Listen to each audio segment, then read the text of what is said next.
नमस्ते and welcome to the channel. आशा करती हूँ कि आप सभी बहुत अच्छे होंगे।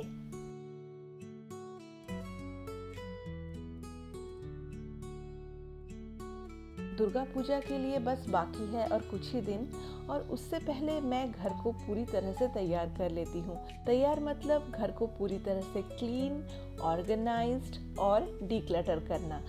देखिए, वैसे मैं घर को ना थोड़े थोड़े हिस्सों में क्लीन करना ज़्यादा पसंद करती हूँ। इससे क्लीनिंग का जो लोड है वो थोड़ा कम होता है। पर जितना भी मैं थोड़ा थोड़ा करके क्लीन क्यों ना करूँ, कुछ पोर्शंस ऐसी होती ही हैं जो कि रोज़ाना के हिसाब से वो साफ़ नहीं होती हैं। जैसे कि जहाँ पर हम अपने सूटकेस रखते हैं या कुछ ऐसे सामान जो कि रोज़ाना हटाना मुश्किल होता है, उन जगहों को मैं कोशिश करती हूँ पूजा से पहले सारे सामान को निकाल के हटा के उसको क्लीन करूं, क्योंकि रोज़ाना वो करना थोड़ा मुश्किल हो जाता है। अगर मैं टाइम को प्रॉपरली मैनेज कर पाती हूँ तो मैं कोशिश करती हूँ कि सारे रूम की डस्टिंग एक ही बार में पूरी कर लूँ। पर कभी कभार ऐसा होता है कि टाइम परमिट नहीं करती, क्योंकि सारे काम तो मुझे खुद से करने होते हैं। ऐसे हालात में टाइम मैनेज करके इतने सारे काम, फिर डस्टिंग, क्लीनिंग, ऑर्गेनाइजिंग बहुत मुश्किल हो जाती है मेरे लिए।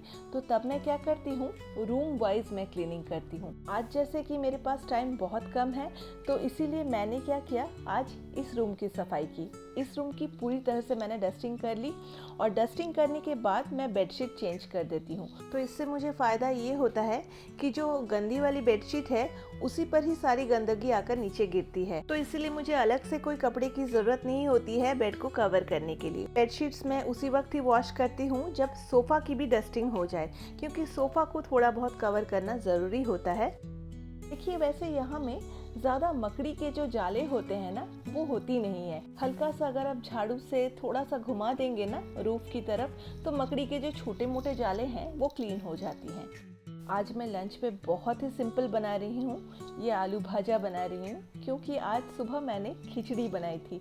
ये ऑफिस गए ना, तो मैंने खिचड़ी बना लिया एक ही बार में। तो जब मैं खिचड़ी वगैरह बनाती हूँ तो कोशिश करती हूँ कि ये मैं दोपहर के लिए भी बना लूँ। तो इससे क्या, मुझे दो फ़ायदे होते हैं। मुझे फिर से अलग से और कुछ लंच बनाने की ज़रूरत नहीं पड़ती है। बस खिचड़ी के साथ हल्की फुल्की थोड़ी सी भाजी बना लेती हूँ, तो उससे टाइम बहुत ही एफिशिएंटली मैनेज होती है और घर के काम भी बहुत अच्छे से हो जाती है। अगर आप खाना भी बनाएंगे, क्लीनिंग भी करेंगे, तब टाइम मैनेज करना बहुत मुश्किल हो जाता है। इस तरह की जो बॉटल्स होती हैं मैं इन्हें रख लेती हूँ, क्योंकि ये दिखने में काफ़ी क्यूट होती हैं, काफ़ी अच्छी भी होती हैं। तो इस तरह की शायद ये 2 बॉटल्स हैं, मैंने रख लिया था। शायद सोचा था अगर फ्यूचर में कभी DIY मैंने किया तो ये बहुत ही अच्छी DIY हो जाएगी इससे। तो किसी को अगर जूस वगैरह देना हो तो वो भी आप इसमें दे सकते हैं। इस तरह की जो बॉटल्स होती हैं मैं उन्हें रख लेती हूँ।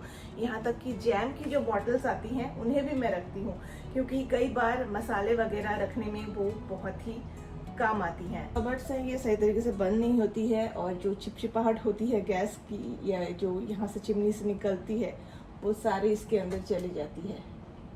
तो पूरा फुल टाइट होना बहुत ज़रूरी होता है, जो कि होता नहीं है। तो आज मैं ग्लास की जितनी भी क्रॉकरीज हैं मेरे पास, उन सभी को मैं क्लीन कर रही हूँ।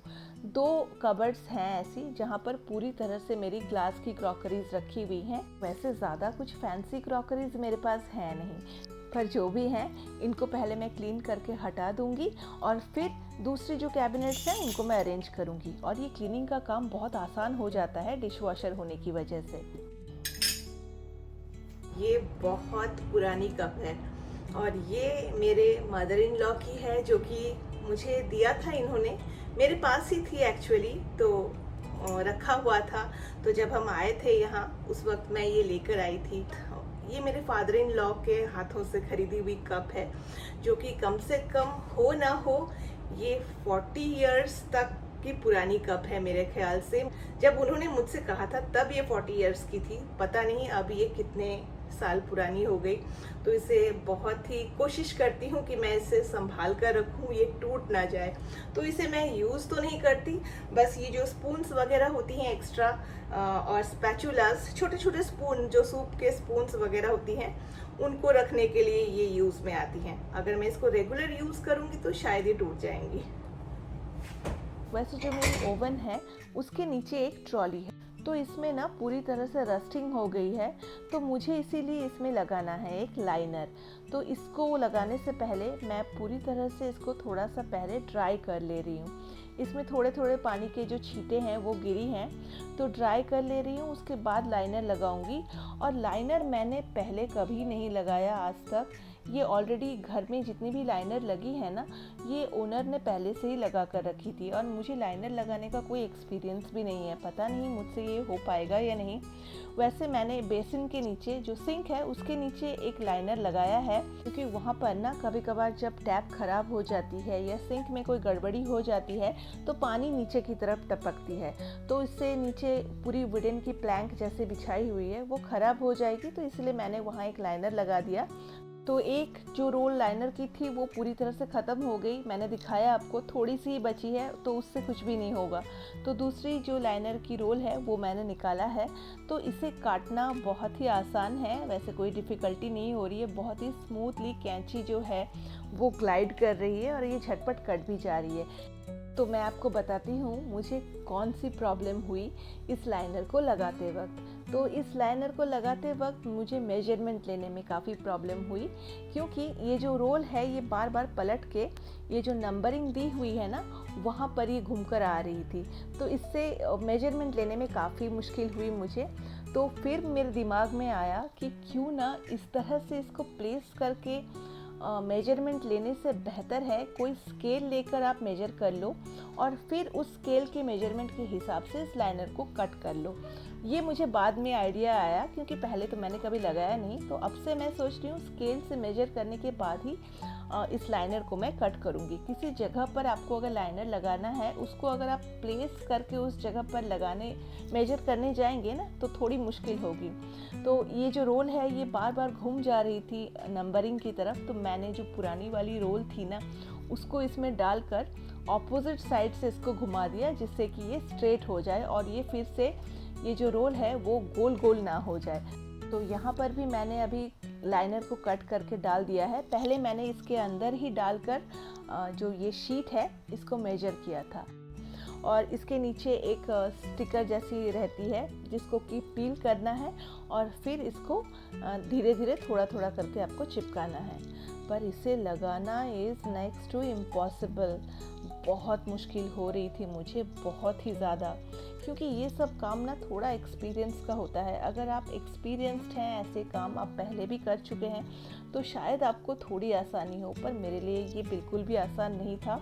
देखिए ये पेपर को चिपकाने जब भी मैं जा रही हूँ ना, ये एक दूसरे के साथ चिपक के ये उलझ जा रही है, तो इससे लगाना बहुत ही मुश्किल है आप कह सकते हैं। देखिए मैं जितना भी उसको सुलझाने की कोशिश कर रही हूँ वो उतना ही ज़्यादा उलझ जा रही है।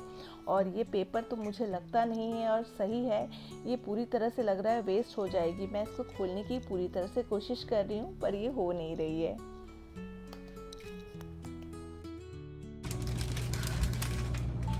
मैं पूरी तरह से थक गई, ट्राई करते करते पूरी टायर्ड हो गई हूँ। पूरे पसीने आ रहे हैं मुझे, पता नहीं दिख रही है कि नहीं, पूरी टायर्ड हो गई। पर इसे मैं लगाने में पूरी तरह से नाकामयाब हो गई। देखिए इसका क्या हालत हुआ है, पूरी तरह से ये बर्बाद हो चुका है। और इसको मैं जितना सही करने जा रही हूँ ये उतनी ज़्यादा उलझ जा रही है। तो सोच रही हूँ कि इसको मैं अभी छोड़ देती हूँ। हस्बैंड जब घर में आएंगे तो उनसे मैं कहूँगी, वो शायद इस काम को परफेक्टली कर ले। एक्सपर्ट होना ज़रूरी है, जिन्हें आदत है, प्रैक्टिस है जिनकी, वो शायद कर सकते हैं। तो मैंने तो ये बिल्कुल नहीं मैनेज कर पाया, मेरे से तो ये हुआ ही नहीं। वैसे देखिए इस वाली कैबिनेट की जो शेल्फ है, यहाँ पर जो लाइनर है वो मैंने ठीक ठाक से लगा लिया। पहले वाली जो लाइनर है उसी के ऊपर से लगाया, और यहाँ पर जो लाइनर थी पहले उसी के ऊपर से लगाया, क्योंकि वो वाली जो लाइनर है उस पर काफ़ी ज़्यादा हल्दी के स्टेन्स आ गई थी। तो वो हल्दी की जो स्टेन्स है उसको भी मैंने, जो लिक्विड सोप है, विनेगर है, वो सभी से मैंने रब किया, पर वो निकली नहीं। लेमन भी मैंने स्क्रब किया ऊपर से, पर होता है ना हल्दी के जो निशान होती हैं वो बहुत स्ट्रांग होती है, वो इतनी आसानी से नहीं निकलती है। तो देखिए जैसे कि ये है मेरी हल्दी रखने की कंटेनर, बहुत पुरानी है और मैंने इसको अभी तक नहीं फेंका है। क्यों जानते हैं? क्योंकि मैंने जब नए कंटेनर्स खरीदे थे मसाले रखने के लिए, तभी मैंने सोच लिया था हल्दी मैं नए वाले कंटेनर्स में नहीं रखूँगी, क्योंकि हल्दी के जो निशान होते हैं ना वो बहुत स्ट्रॉन्ग होती हैं और वो डिब्बों में भी ना रह जाती हैं, वो छूटती नहीं है इतनी आसानी से। तो इसलिए मैंने पुरानी कंटेनर में ही हल्दी को रखा है। यहाँ तक कि जो रेड चिली पाउडर होती है ना उसकी भी निशान आती है, उसको भी मैं सोच रही हूँ कंटेनर में ट्रांसफ़र कर दूँ। इस तरह की पुरानी कंटेनर्स में मैं ट्रांसफ़र करूँगी सोच रही हूँ। तो देखिए मैंने ये जो कैबिनेट है इसको पूरी तरह से साफ़ कर लिया और सब कुछ मैंने अरेंज कर लिया, और मसाले वगैरह जो हैं उनको अभी फिल करना बाकी है, वो फिर मैं किसी वक्त टाइम निकाल के करूँगी। कुछ कपड़े थे जो कि मैंने वॉश किया था बहुत दिनों पहले, पर उनको ना फोल्ड करने के लिए मुझे बिल्कुल भी टाइम नहीं मिल पा रहा है। तो कल छुट्टी थी तो मैंने आध्या से इसलिए कहा था कि कपड़े जितने भी हैं ना उनको थोड़ा फोल्ड कर देना, ताकि मैं जाकर सिर्फ उसे क्लोजेट में रख लूँ। बच्चों को भी ना थोड़े थोड़े रिस्पॉन्सिबिलिटीज़ घर के देना बहुत ज़रूरी है, क्योंकि अगर वो यंग एज से थोड़ी थोड़ी करके इस तरह की छोटी मोटी रिस्पॉन्सिबिलिटीज़ लेंगे ना, जैसे कि कपड़े फोल्ड करना या थोड़ी बहुत डस्टिंग कर देना, वैक्यूम चला देना, तो इससे उनमें एक सेंस ऑफ रिस्पॉन्सिबिलिटी भी आती है और वो समझ पाते हैं कि घर के ही काम क्यों ना हो, उसे करने में काफ़ी मेहनत लगती है, कुछ भी आसान नहीं होता। तो थोड़े थोड़े काम बच्चों को भी सिखाना बहुत ज़रूरी है।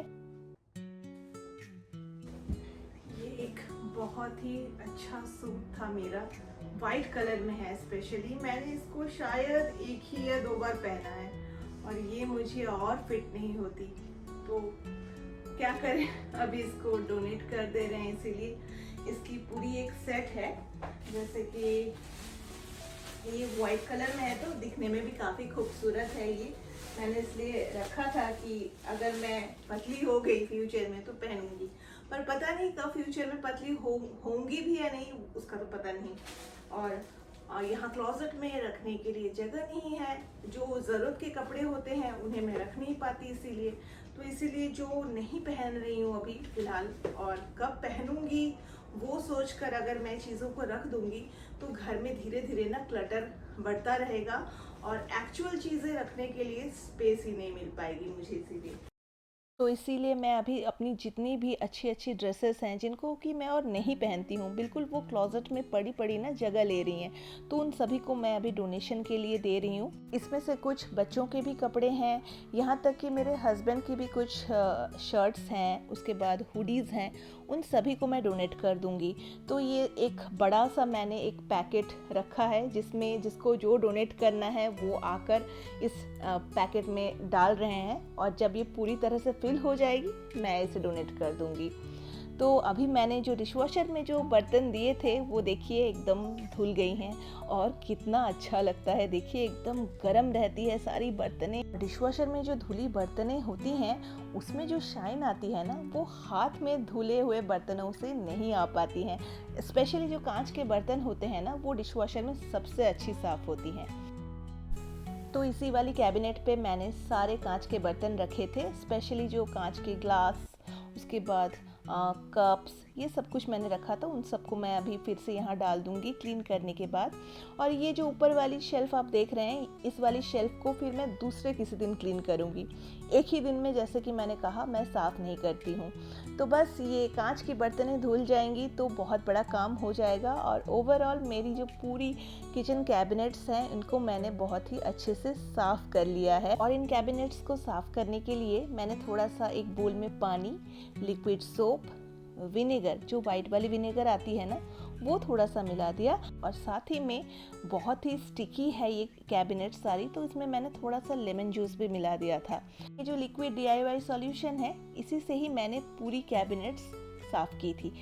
तो ये जो कैबिनेट्स सारी हैं और फ्रिज की जो टॉप पोर्शन है, ये सब कुछ मैंने कल ही साफ़ किया था। तो पहले तो मैंने ये जो लिक्विड सोल्यूशन है ये चारों तरफ जितनी भी कैबिनेट्स हैं इनमें लगाकर कुछ देर के लिए मैंने छोड़ दिया। और फिर जब ये पूरी तरह से सूख गई तो इनको मैंने हल्के हाथों से जो स्पॉन्ज की स्क्रबर आती है उसी से साफ किया और कैबिनेट की जो बॉर्डर होती है वहाँ पर मैंने हल्के हाथों से स्टील की स्क्रबर से इसको घिस दिया, क्योंकि जो कॉर्नर है वो वहाँ पर ना काफ़ी गंदगी मतलब बैठ जाती है, ऑयल की स्टिकीनेस वगैरह इतनी ज़्यादा बैठ जाती है ना, वो नॉर्मल जो स्पॉन्ज की स्कॉच ब्राइट होती है उससे वो क्लीन नहीं होती है। तो देखिए इससे बिल्कुल ये साफ़ हो गई।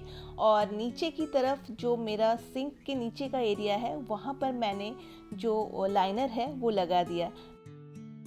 देखिए वैसे इस नीचे वाली पोर्शन में लाइनर लगाने में भी मुझे काफ़ी दिक्कतें आई, पर नीचे लग गई ठीक ठाक, उतनी प्रॉब्लम नहीं हुई। तो सिंक के नीचे ना कभी कभार पानी आ जाती है, अगर सिंक में कोई प्रॉब्लम हुई या गार्बेज डिस्पोजल में कुछ प्रॉब्लम हुई तो पानी डायरेक्ट नीचे गिरती है और नीचे प्लाई है वो ख़राब हो जाएगी, तो इसलिए मैंने एक लाइनर लगा दिया। और यहाँ पर देखिए मेरी सारी डिश वॉशिंग की जितनी भी चीज़ें हैं वो मैं नीचे की तरफ रखती हूँ, स्कॉच ब्राइट और कुछ क्लीनिंग के लिए ब्रश जो कि मैं यहाँ पर ही रखती हूँ। और ये हैं 2 नेट जो कि सिंक के वाटर आउटलेट की जगह पर रखा जाता है, जिससे कि गंदगी जो है वो अंदर ना चली जाए। ये 2 इन्होंने लाया था, पर ये उसके साइज़ के हिसाब से काफ़ी छोटी पड़ रही थी, तो हमने दूसरा वाला ले आया और इसको इसलिए मैंने रख दिया है। और यहाँ पर मेरी डिश वॉशिंग लिक्विड रहती है।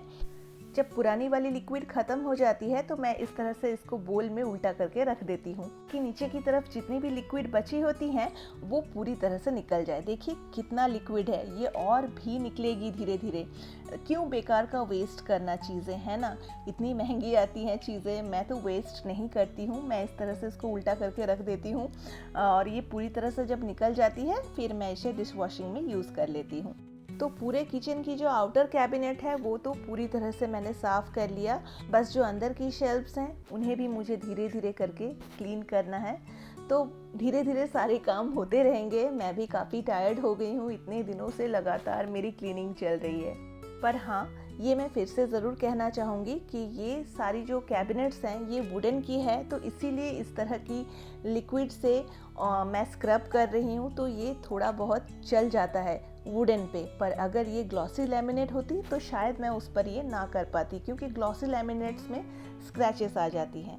तो चलिए बहुत जल्द मैं आपसे मिलती हूँ अपने नेक्स्ट ब्लॉग में। तब तक के लिए टेक केयर एंड बाय।